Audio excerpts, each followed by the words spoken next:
Ambedkar ideal mission society by employments and pensioners എന്ന സംഘടന കേരളത്തിലെ ദളിത് വിഭാഗത്തിൽപ്പെട്ടവരുടെ പ്രശ്നങ്ങൾക്ക് പരിഹാര നിർദ്ദേശിച്ചുകൊണ്ട് ഒരു ഡിമാൻഡുകൾ തയ്യാറാക്കി. അത് കേരളത്തിലെ രാഷ്ട്രീയ പാർട്ടികൾക്ക് സമർപ്പിക്കാനുമുള്ള ഒരു ചടങ്ങായിട്ടാണ് ഇതിനെ സംഘടിപ്പിച്ചത്. ഞാൻ ഒറ്റ നോട്ടത്തിലൊന്ന് നിങ്ങളുടെ ഡിമാൻഡുകൾ ഞാൻ വായിച്ചു നോക്കി. അപ്പോൾ ഇന്ത്യക്ക് സ്വാതന്ത്ര്യം കിട്ടിയ അന്ന് മുതൽ ഇന്ത്യയിലെ ദളിത് വിഭാഗങ്ങളുടെ ക്ഷേമത്തിനു വേണ്ടി നിരവധി പദ്ധതികൾ കേന്ദ്ര സംസ്ഥാന ഗവൺമെൻറ്റുകൾ പല സന്ദർഭങ്ങളിലും ആവിഷ്കരിക്കാറുണ്ട്. പക്ഷേ അതുകൊണ്ട് എന്തെല്ലാം നേട്ടങ്ങൾ ഈ വിഭാഗത്തിനുണ്ടായി എന്നുള്ളതിനെക്കുറിച്ച് പലപ്പോഴും ഒരു അവലോകനം നടത്താൻ കഴിഞ്ഞിട്ടില്ല എന്നതൊരു പോരായ്മയാണ്. ഇപ്പം എല്ലാ ഫീൽഡിലും നിങ്ങൾ ഇപ്പോൾ പറഞ്ഞിട്ടുള്ള ഓരോ ഡിമാൻഡുകളുണ്ട്. അതൊക്കെ ഒന്ന് ഞാൻ വായിച്ചു നോക്കിയപ്പോൾ എനിക്ക് മനസ്സിലാക്കാൻ കഴിഞ്ഞത് പ്രഖ്യാപിച്ച പ്രഖ്യാപനങ്ങൾ മുഴുവൻ നടപ്പാക്കാൻ കഴിഞ്ഞു. രണ്ടാമത്, ഇന്നും മാറ്റങ്ങൾക്ക് മടിക്കുന്ന ഒരു വിഭാഗമുണ്ട്.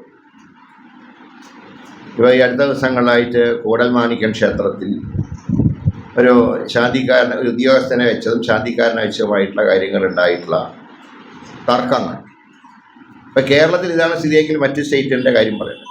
കേരളം നമ്മളെല്ലാം കൂടെ അഭിമാനിക്കുകയാണ്, എല്ലാ രംഗത്തും മുൻപന്തിയിലാണ് എന്ന് നമ്മൾ അഭിമാനിക്കുമ്പോൾ കേരളത്തിൽ പോലും അതിൽ നിന്ന് മുക്തമല്ല എന്നുള്ള അതൊരു ഒറ്റപ്പെട്ട സംഭവം എന്ന് കണക്കാക്കിക്കൂടാ. എങ്കിലും അതങ്ങനെ വരാൻ പാടില്ല.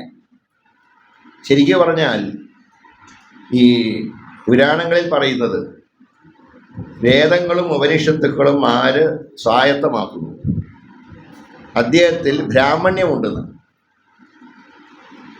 അതായത് അങ്ങനെ പഠിച്ചൊരു വ്യക്തി ഏത് സമുദായത്തിൽപ്പെട്ട ആളാണെങ്കിലും അദ്ദേഹത്തിന് പൂജ ചെയ്യാനുള്ള അവകാശമുണ്ട്. അതൊക്കെ എന്താണ് പുരാണത്തിലൊക്കെ മര്യാദയ്ക്ക് പറഞ്ഞിട്ടുണ്ട്. പക്ഷേ നടപ്പാക്കിയൊരു പിന്നീട് അവരുടെ ഇഷ്ടങ്ങൾ ചേർത്തു. അപ്പോൾ ബ്രാഹ്മണ്യം ലഭിക്കും, പൂജ നടത്താം. പക്ഷെ പിന്നീട് ചിലർ പറഞ്ഞ് ബ്രാഹ്മണരെ പൂജ ചെയ്യാൻ പാടുള്ളൂ. എന്നാൽ ബ്രാഹ്മണനായി ജനിക്കുകയും എല്ലാ ദോഷങ്ങളും ഉള്ളൊരു വ്യക്തിയാണെങ്കിൽ ആ വ്യക്തിക്ക് ബ്രാഹ്മണ്യം ഇല്ല, പൂജ ചെയ്യാൻ അവകാശമില്ല. ഇതൊക്കെ വ്യക്തമാണ്. പക്ഷേ അതിനോടൊക്കെ ഉൾക്കൊള്ളാൻ ഇപ്പോഴും നമ്മുടെ സമൂഹം തയ്യാറായിട്ടില്ല. എൻ്റെ ഓർമ്മ ശരിയാണെങ്കിൽ 1968 എൻ്റെ ഓർമ്മ. പ്രാക്കുളം വാസി തിരുവിതാംകൂർ ദേവസ്വം ബോർഡ് പ്രസിഡൻ്റായിരുന്നപ്പോൾ ദളിത് വിഭാഗത്തിൽപ്പെട്ടവരെ വേദങ്ങളും ഉപനിഷത്തുകളും പഠിപ്പിക്കാൻ, അങ്ങനെ പഠിച്ച് പാസ്സായി വന്നവരെ കേരളത്തിലെ ചില ക്ഷേത്രങ്ങളിൽ പൂജാരിമാരായി നിയോഗിക്കുകയും ചെയ്തു. പല പൂജാരിമാർക്കും ക്ഷേത്രത്തിൽ കയറാൻ കഴിഞ്ഞില്ല. 68 1971 അന്ന് സി അച്യുതമേനോൻ്റെ ഗവൺമെൻറ്റിൽ കോൺഗ്രസ് ആ മന്ത്രിസഭയിൽ ചേരുകയും ശ്രീ കെ കരുണാകരൻ്റെ നേതൃത്വത്തിൽ കോൺഗ്രസിൻ്റെ പ്രതിനിധികൾ ആ മന്ത്രിസഭയിൽ അംഗങ്ങളാവുകയും ചെയ്തു. അപ്പോൾ വകുപ്പ് വിഭജനം നടത്തിയപ്പോൾ ദേവസ്വം വകുപ്പിൻ്റെ ചുമതല അന്ന് ഈ വകുപ്പിൻ്റെ പേര് SC/ST എന്നല്ല, അന്ന് ഹരിജനക്ഷേമം എന്നാണ് വകുപ്പിൻ്റെ പേര്. പിന്നീടാണ് അത് SC/ST ആയിട്ട് മാറ്റിയത്. ശ്രീ വെള്ള ഈശ്വരന് ഈ വകുപ്പ് അധികം നൽകി. അപ്പോൾ അന്ന് എല്ലാവർക്കും അത്ഭുതമായിരുന്നു. എല്ലാ മാസം 1-ാം തീയതി ഗുരുവായൂർ പോകുന്ന ലീഡർ എന്താണ് വെള്ള ഈശ്വരനെയോ അധികം തന്നെ ആ വകുപ്പ് കൈകാര്യം. അദ്ദേഹം പറഞ്ഞ മറുപടി, ഈ വകുപ്പ് അതായത് 4ാം കേരള നിയമസഭ വേണം. 57 1ാം നിയമസഭ കേരള നിയമസഭ, 60 2ാം നിയമസഭ, 65 ഇലക്ഷൻ നടന്നതിൽ ഗവൺമെൻറ് ഉണ്ടായില്ല. അതുകൊണ്ട് 67 3ാം നിയമസഭ, 70 4ാം നിയമസഭ. അദ്ദേഹം പറഞ്ഞു, ഈ കഴിഞ്ഞ 3 നിയമസഭയുടെ കാലഘട്ടങ്ങളിലും ഒരു ദളിത് വിഭാഗത്തിൽപ്പെട്ട ഒരാൾ ഈ വകുപ്പ് കൈകാര്യം ചെയ്തിട്ടില്ല. അതുകൊണ്ട് ശ്രീ ഈശ്വരൻ ഈ വകുപ്പ് കൈകാര്യം ചെയ്യട്ടെ. ഇന്ന് പലയിടത്തും മുറിവുറുപ്പുണ്ടായി. പല സന്ദർഭങ്ങളിലും ദേവസ്വം ബോർഡ് പ്രസിഡന്റിനെ ദേവസ്വം മന്ത്രിയെ ക്ഷണിക്കാത്ത അവസ്ഥ പോലും ഉണ്ടായി. അങ്ങനെയുള്ള സ്ഥലങ്ങളിലൊക്കെ ശ്രീ കെ കരുണാകരൻ തന്നെ അവർക്കെതിരെ ശക്തമായിട്ടുള്ള നിലപാട് സ്വീകരിക്കുകയുണ്ടായി. എന്തിനധികം പറയുന്നു, അങ്ങനെ അന്ന് മന്ത്രിയായിരുന്ന വെള്ള ഈശ്വരന് മലമ്പുഴ ഗസ്റ്റ് ഹൗസിൽ അർഹതപ്പെട്ട റൂം കൊടുക്കാത്തതിൻ്റെ പേരിൽ കെ കരുണാകരൻ തന്നെ ഇടപെട്ട് ആ മാനേജരെ സസ്പെൻഡ് ചെയ്യുകയും ആ റൂമിൽ താമസിച്ച അന്നത്തെ ഒരു ജഡ്ജി പിന്നീട് കെ കരുണാകരനെ ദ്രോഹിച്ചതൊക്കെ ഞാൻ അതിൻ്റെ വിശദമായിട്ടുള്ള കാര്യങ്ങളിലേക്ക് കടത്തുന്നു. അപ്പോൾ ഞാൻ പറയുന്നത് ഒരു മന്ത്രിയോട് പോലുമുള്ള അവഗണന എന്നാണ് എനിക്ക്. പിന്നീട് 1982 കെ കരുണാകരൻ മൂന്നാമത് മുഖ്യമന്ത്രിയായി ഒരു കാര്യം അദ്ദേഹത്തിന് മനസ്സിലായി, പല ഉത്തരവുകളും നൽകുന്നത് ഉദ്യോഗസ്ഥന്മാർ ഇങ്ങനെ ഉഴപ്പി വിടുക. അതുകൊണ്ടാണ് 82 അദ്ദേഹം ഈ പട്ടികജാതി പട്ടികവർഗ വികസന വകുപ്പ് തന്നെ അദ്ദേഹം കൈകാര്യം. അതുകൊണ്ടുണ്ടായി മെച്ചം. എന്നാൽ പിന്നെ ഈ ദളിത് വിഭാഗത്തിൽ നിന്ന് മന്ത്രിമാരായ കെ ബാലകൃഷ്ണനും അതുപോലെ കെ വേലായുധൊക്കെ ട്രാൻസ്പോർട്ട് തുടങ്ങിയ വകുപ്പുകൾ അന്ന് സാമൂഹ്യ വികസനം തുടങ്ങിയ വകുപ്പുകളെന്ന് നൽകുകയുണ്ടായി. അപ്പോൾ അതായത് ഈ SC/ST മാത്രമല്ല മറ്റു വകുപ്പുകളിലും അവരെ കൂടുതൽ ചുമതല ഏൽപ്പിച്ച് അദ്ദേഹമായി. അങ്ങനെയാണ് ഒരുപാട് ആനുകൂല്യങ്ങൾ ഈ ദളിത് വിഭാഗത്തിൽപ്പെട്ടവർക്ക്. ഇപ്പോൾ ലോൺ എടുത്ത് ആനേനെ കൊടുക്കാനുള്ള അത് വേറെ രീതിയിലാണ് ഗജകേസരി യോഗത്തിൽ വന്നത്. ഈ ആനേനെ വാടകയ്ക്കെടുത്ത ആനേനെ ഈ ലോൺ എടുത്ത് ആനേനെ വാങ്ങിയവരുടെ ആനകളെ അമ്പലങ്ങളിൽ കയറ്റാത്ത അവസ്ഥയുണ്ടായിട്ടുണ്ട്. അതുകൊണ്ടായിട്ടുണ്ട്. അത് ഈ അടുത്ത കാലത്തായിട്ട് ജയശങ്കർ അതിനെക്കുറിച്ചൊരു അഭിപ്രായം. കരുണാകരൻ്റെ കാലത്ത് ആനയെ വാങ്ങാൻ ലോൺ കൊടുത്തു, ആനയെ വാങ്ങിയവർക്ക് ആനേനെ അമ്പലത്തിലെ ഉത്സവത്തിന് പോലും കയറ്റാത്ത അവസ്ഥയുണ്ടായി. നമ്മളോട് പറയുന്നത് ഈ അടുത്ത കാലത്തെ കൂടൽമാണിക്യത്തിലെ സംഭവം വരെ നോക്കുമ്പോൾ കേരളത്തിൽ പോലും പൊതുസമൂഹത്തിൽ ദളിത് വിഭാഗത്തിൽപ്പെട്ടവരോടുള്ള ഒരു അവഗണനയുണ്ട്. അതോടൊപ്പം തന്നെ നമ്മൾ മറ്റു വിഷയം കൂടെ നിങ്ങൾ കാണും. ദളിത് വിഭാഗത്തിൽ നിന്ന് ഒരുപാട് ആളുകൾ ഉന്നത സ്ഥാനങ്ങളിലേക്ക് എത്തിയിട്ടുണ്ട്. ഇപ്പോൾ മഹാനായിട്ട് അയ്യങ്കാളിയോട് ഗാന്ധിജി ചോദിച്ചത് അങ്ങേക്ക് എന്താണ് ഈ ആഗ്രഹം എന്ന് ചോദിച്ചപ്പോൾ അദ്ദേഹം പറഞ്ഞു അദ്ദേഹത്തിൻ്റെ ആഗ്രഹമല്ല പറഞ്ഞു, എൻ്റെ സമുദായത്തിൽ നിന്നൊരു 10 BA-ക്കാരുണ്ടാവണം.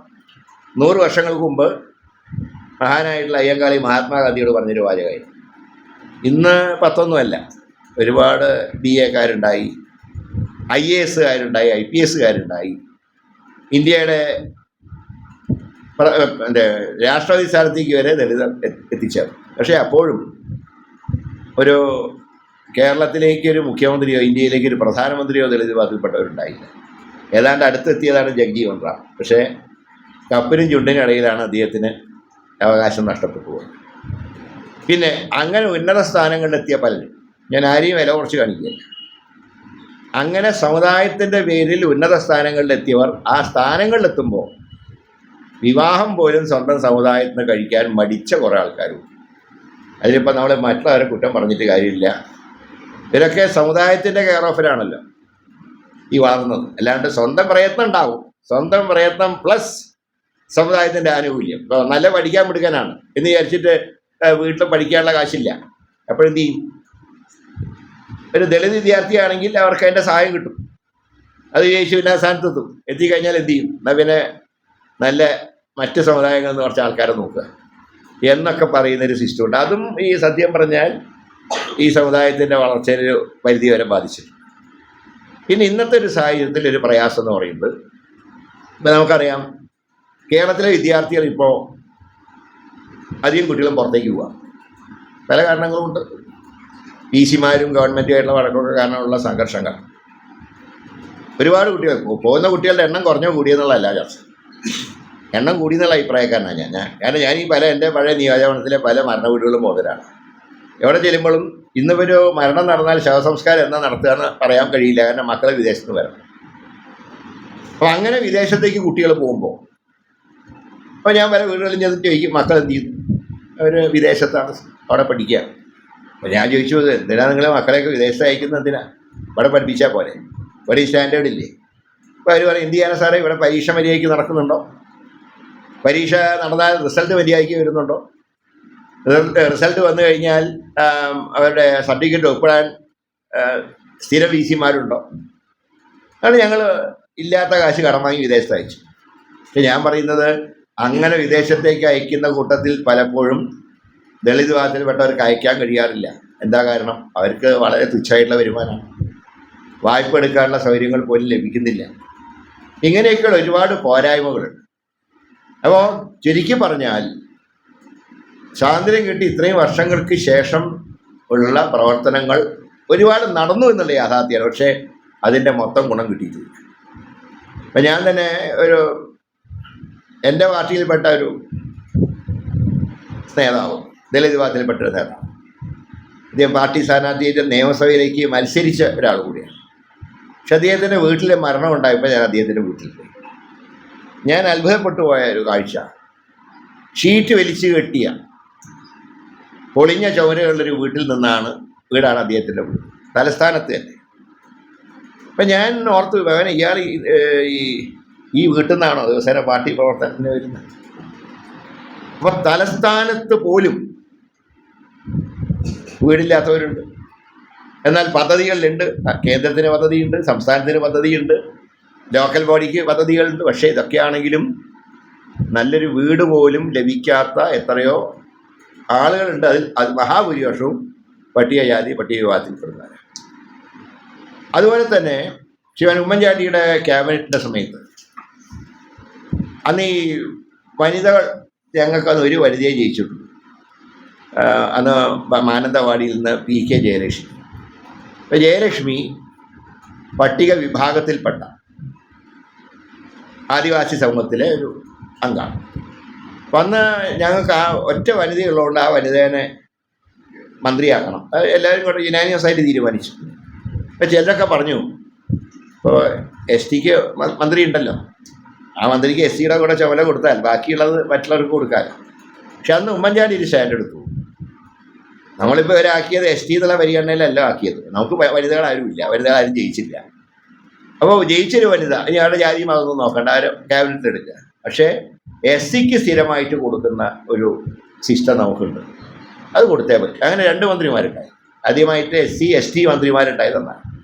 പക്ഷെ ഇത്തവണ പറയുമ്പോൾ രാഷ്ട്രീയമായിട്ട് കാണരുത്, ഈ മന്ത്രിസഭയിലെ രണ്ടാമനായിരുന്നു K. രാധാകൃഷ്ണൻ. K. രാധാകൃഷ്ണൻ ലോക്സഭയിലേക്ക് മത്സരിപ്പിച്ചത് പാർട്ടിയുടെ ഇഷ്ടമാണ്, ഞാൻ അതിനെ ചോദ്യം ചെയ്യുന്നൊന്നുമില്ല. പക്ഷെ അദ്ദേഹം ഇരുന്ന കസാല മുഖ്യമന്ത്രിയുടെ തൊട്ടടുത്ത, അത് ഇതുവരെ അങ്ങനെ ഇരുന്നിട്ടില്ല. ആദ്യമായിട്ടാണ് മുഖ്യമന്ത്രിയുടെ നമ്പർ 2 ആയിട്ടൊരു ദളിത് മന്ത്രി വന്നു. പക്ഷെ ആ മന്ത്രിയെ തന്നെ ലോക്സഭാ തെരഞ്ഞെടുപ്പിൽ സ്ഥാനാർത്ഥിയായി അദ്ദേഹം ജയിച്ചു, MLA സ്ഥാനം ഒഴിഞ്ഞു. പകരം വന്ന മന്ത്രി ST വിഭാഗത്തിൽപ്പെട്ട ആളാണ്. അങ്ങനെ ST വിഭാഗത്തിൽ പെടുക മാത്രമല്ല, അത് ഈ കുറിച്യ സമുദായക്കാർ, ജയലക്ഷ്മിയും കുറിച്യ സമുദായം. ഈ കുറിച്യ സമുദായത്തിൻ്റെ വ്യത്യാസം നിങ്ങൾക്കറിയോ? എനിക്കൊന്നും നിങ്ങൾക്ക് അറിയാവുന്നതാണ്. അവരെ ഏറ്റവും അധികം ഈ ആദിവാസി സമൂഹത്തിൽ ഏറ്റവും ഉന്നത സ്ഥാനത്ത് നിൽക്കുന്നവരാണ് കുറിച്യ. അപ്പോൾ അവരുടെ വീടുകളിലൊക്കെ ഇപ്പം ഞാൻ ചെല്ലുമ്പോൾ എനിക്കൊരു കസാല പുറത്തിട്ട് തരാറുണ്ട്. നമ്മൾ തൊട്ട് കഴിഞ്ഞാൽ അവർ വിളിക്കുമ്പോഴും അങ്ങനത്തെ ഒരു സിസ്റ്റം ഉണ്ടാകും കുറിച്യ. കാരണം ഇപ്പോൾ പഴശ്ശിരാജാവിൻ്റെ അടുത്ത ആൾക്കാരായ തലയ്ക്കൽ ചന്ത വിഭാഗത്തിൽപ്പെട്ടതുകൊണ്ട് അവർക്ക് ഏതാണ്ട് വയനാട്ടിലൊക്കെ ഒരു ബ്രാഹ്മണർക്ക് കൊടുക്കുന്ന സ്ഥാനമാണ് കുറിച്യ വിഭാഗത്തിൽപ്പെട്ടത്. മറ്റേ കുറുമ വിഭാഗത്തിൽപ്പെട്ടവർക്കൊന്നും അങ്ങനെയല്ല, അവരൊക്കെ ഇങ്ങനെ ഏറ്റവും താഴെ തട്ടിലുള്ളവരാണ്. അപ്പോൾ OR കേളുവിനെ മന്ത്രിയാക്കിയപ്പോൾ വേണമെങ്കിൽ അദ്ദേഹം മന്ത്രിയാൻ തികച്ചും യോഗ്യനാണ്. ദീർഘകാലം പഞ്ചായത്ത് പ്രസിഡൻ്റായിരുന്നു അദ്ദേഹം. 2 തവണ വയനാട് പോലത്തെ സ്ഥലത്ത് കോൺഗ്രസിനല്ല UDFനല്ല മുൻതൂക്കമുള്ള നിയോജകമണ്ഡലത്തിൽ 2 തവണ അദ്ദേഹം ജയിച്ചു. അദ്ദേഹത്തിൻ്റെ കഴിവിനൊക്കെ അംഗീകരിച്ചേ മതിയാവും. പക്ഷേ അദ്ദേഹത്തിൻ്റെ ക്യാബിനറ്റിലെടുത്തപ്പോൾ SC മന്ത്രി ഉണ്ടായില്ല. ഇതിന് പുറമെ ദേവസ്വം വകുപ്പ് അദ്ദേഹത്തിന് ഏൽപ്പിച്ചില്ല. രാധാകൃഷ്ണൻ ദേവസ്വം വകുപ്പ് ഉണ്ടായി. ദേവസ്വം വകുപ്പ് വാസവന് കൊടുത്ത് ഈ വകുപ്പ് കേളുവിന് കൊടുത്തില്ല. അതൊക്കെ ഒരു ഡിഫക്റ്റാണ്. ഇനി വെച്ച് മന്ത്രി ഉണ്ടാവേണ്ട എല്ലാം നേടിയെന്നല്ല ഞാൻ പറഞ്ഞത്. മന്ത്രി പോലും കിട്ടാത്ത വരുമ്പോഴൊരു പ്രയാസം. ഏതായാലും ഇതുവരെയുള്ള നിങ്ങളുടെ നിവേദനങ്ങളൊക്കെ എല്ലാ മുന്നണിക്കും നിങ്ങൾ കൊടുക്കുമല്ലോ. തീർച്ചയായിട്ടും UDFനാണ് ഭൂരിപക്ഷം കിട്ടുന്നതെങ്കിൽ ഇതുവരെയുള്ള പോരായ്മകൾ പരിശോധിച്ചു. ഞാൻ പറഞ്ഞാൽ അല്ലാണ്ട് ഇതിൽ ഇത്ര നടപ്പാക്കില്ല എന്നൊന്നും ഞാൻ പറയുന്നില്ല. ഇതുവരെയുള്ള പോരായ്മകൾ ആദ്യം പരിശോധിച്ച് അതിന് പരിഹാരമുണ്ടാകും. ഇതിൽ മിക്ക കാര്യങ്ങളും ചെയ്യാൻ പറ്റുന്ന കാര്യങ്ങൾ തന്നെയാണ്, അത് നടപ്പാക്കും. അപ്പോൾ അങ്ങനെയുള്ളൊരു ഞാൻ അതിൻ്റെ മറ്റ് വിശദമായിട്ടുള്ള കാര്യങ്ങളിലേക്ക് കിടക്കാം. ജാതി സംവരണം കോൺഗ്രസ് അഖിലേന്ത്യാ തലത്തിലെടുത്ത തീരുമാനം, അത് ശ്രീ രാഹുൽ ഗാന്ധി എന്ന കാര്യം വളരെ ശക്തമായിട്ട് ഉന്നയിച്ചിരുന്നു. പക്ഷെ അന്ന് ആ ഘട്ടത്തിൽ BJP അതിനെ എതിർത്തു. പക്ഷെ ഇപ്പോൾ BJPയും ഈ ലൈനിലേക്ക് വന്നിട്ടുണ്ട്. അപ്പോൾ എനിക്ക് തോന്നുന്നത് അത് ഒരു പക്ഷേ നമുക്ക് ഒന്നും കൂടെ പരിശോധിച്ച് അത് എല്ലാവരുമായിട്ട് ആലോചിച്ച് ഒക്കെ നടപ്പാക്കുന്ന കാര്യങ്ങൾ കോൺഗ്രസിൻ്റെ ദേശീയ നയമാണ്. അത് കേരളത്തിൽ നടപ്പാക്കുമ്പോൾ ഒരു എന്താ പറയുക, ഒരു വിവാദങ്ങളില്ലാത്ത രീതിയിൽ നടപ്പാക്കാൻ കഴിയുന്ന കാര്യം, അങ്ങനെ എല്ലാ കാര്യങ്ങളും പരിശോധിച്ചുകൊണ്ട് UDF സർക്കാർ വരുമ്പോൾ അതിൽ നടപടി സ്വീകരിക്കും. മറ്റ് ഓരോ കാര്യങ്ങളെക്കുറിച്ച് ഞാൻ ഇപ്പോൾ പറയുന്നില്ല. ഞാൻ ഒന്ന് ഓടിച്ചു നോക്കിയിട്ടേ ഉള്ളൂ. വിശദമായി കാര്യങ്ങൾ പഠിച്ചുകൊണ്ട് തീരുമാനം ഉണ്ടാകും. അത് മുൻപുണ്ടായിട്ടുണ്ട്, എന്നാൽ പോരാ, അത് യാഥാർത്ഥ്യമാണ്. ഉണ്ടായ കാര്യങ്ങൾ കൂടെ എല്ലാം ആയിരുന്നൊന്നും ഞാൻ പറയുന്നില്ല. ഇനി ഒരുപാട് പണ്ട് പറയല്ലോ, കുറേ നേടിയെടുത്തു, ഇനി ഒരുപാട് സഞ്ചരിക്കാനുണ്ട് എന്ന് പറഞ്ഞതുപോലെ അങ്ങനെ നേടിയെടുക്കുന്ന അതൊരു അവകാശമാണ്, അത് ഔദാര്യമല്ല. ഭരണഘടനയിൽ പറയുന്ന അവകാശങ്ങളാണ്. ഇപ്പോൾ നമ്മൾ പറയല്ലോ, കേന്ദ്രവുമായി ചോദിച്ച് കേന്ദ്രത്തിൻ്റെ ഫണ്ട് ലഭ്യമാക്കുമെന്ന് പറയുമ്പോൾ കേന്ദ്രം ഭരിക്കുന്ന പാർട്ടിയുടെ അഭിപ്രായ വ്യത്യാസം ഉണ്ടാവും. പക്ഷേ കേന്ദ്രത്തിൻ്റെ ഫണ്ടെന്ന് പറയുന്നത് നമ്മളെ നികുതി പണമാണ്, നമ്മളെ കൃത്യമായി നികുതി കൊടുക്കുള്ളൂ. ഇപ്പോൾ ട്രെയിനിൽ തന്നെ ടിക്കറ്റ് എടുത്ത് യാത്ര ചെയ്യുന്ന കേരളത്തിലെ യാത്രക്കാരാണ്. പക്ഷേ ആനുകൂല്യങ്ങൾ കിട്ടാൻ നമുക്ക് കിട്ടാറില്ല. അപ്പോൾ ഞാൻ പറയുന്നത്, നമുക്ക് ലഭിക്കേണ്ട അവകാശങ്ങൾ നമ്മൾ വാങ്ങുന്നതോടൊപ്പം മറ്റുള്ളവരുടെ അവകാശങ്ങൾ നൽകുന്ന കാര്യത്തിലും ഭാവിയിൽ അതിൻ്റെ നടപടികൾ ഉണ്ടാകും. നിങ്ങളുടെ ഈ നിവേദനങ്ങൾ വിശദമായി പരിശോധിച്ചുകൊണ്ട് അത് പ്രകടന പത്രികയിൽ അക്കാര്യം സൂചിപ്പിക്കും. ഞാൻ തന്നെ ഇതിൻ്റെ ചെയർമാൻഷിപ്പ് ബെന്നി ബനാനാണ്. ബെന്നി അറ്റിക്കാരും ഇന്ന് തന്നെ സംസാരിക്കുന്നതാണ് എന്ന് മാത്രം സൂചിപ്പിച്ചുകൊണ്ട് ഈ യോഗത്തിൻ്റെ ഔപചാരികമായ ഉദ്ഘാടനം നിർവഹിച്ച് അറിയിക്കുന്നു. എല്ലാവർക്കും എൻ്റെ വിനീതമായിട്ട് നമസ്കാരം.